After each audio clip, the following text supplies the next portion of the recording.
बातिल से दबने वाले हैं आसमां नहीं हम, बातिल से दबने वाले हैं आसमां नहीं हम, 100 बार कर चुका है तो इम्तिहान हमारा। जनाब सदर मोहतरम मुसादा कराओ मेरे हम मुक्तिब साथियों, अस्सलाम वालेकुम। आज मुझे जिस मौजू पर लबकुशाई करने का मौका मिला है उसका उन्वान है यौम दिफाए पाकिस्तान।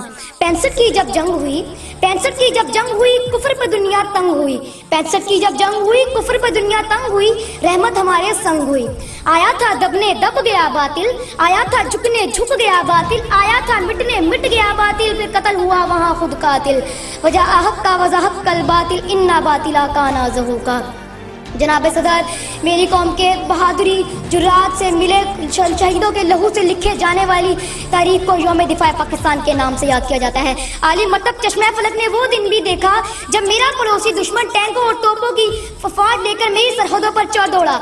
मेरे पड़ोसी दुश्मन का ये खामे ख्याल था कि वो हालत नीर में पाकिस्तान की अफवाद को दबो जाएगा, लेकिन वो ये ना जानता था, उसको खबर ना थी कि मेरी मिल्लत के रखवाले, मेरी सरहदों के मुहाफिज पिछली रातों को जाकर अपने रब्बे कायनात के हुजूर पेश होकर शहादत की दुआएं मांगा करते थे। मेरी मिल्लत के रखवाले उठे, हिम्मत और जुर्रात का लिबादा ओढ़ा और चवंडा के मुकाम पर दुनिया का सबसे बड़ा टैंकों का कब्रिस्तान बिछा दिया। मेरे जनाबे सदर, मेरी शहादत के मुतलाशी शाहीन उड़े और 52 सेकंड में दुश्मन के 5 जंगी जहाज ढेर कर डाले और दुश्मन को बता दिया कि शेर की कुछाड़ में हाथ डालकर अंजाम क्या हुआ करता है, और ललकारते हुए बोले, हमें तुम दिखाते हो नीचा जहां से, हमें तुम दिखाते हो नीचा जहां, असल में तुम्हें रास इज्जत नहीं है, असल में तुम्हें रास इज्जत नहीं है। कहो तो कोई और रूप भी दिखा दे, अकेली हम में शराफत नहीं है।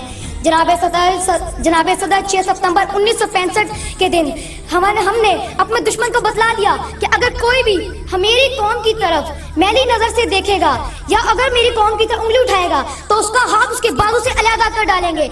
या किसी भी शख्स या किसी कौम ने मेरी मिल्लत की तरफ मैली नजर से देखा तो खुदा की कसम उसकी आंखें नोच कर उसकी हथेली पर रख दी जाएंगी। शुक्रिया।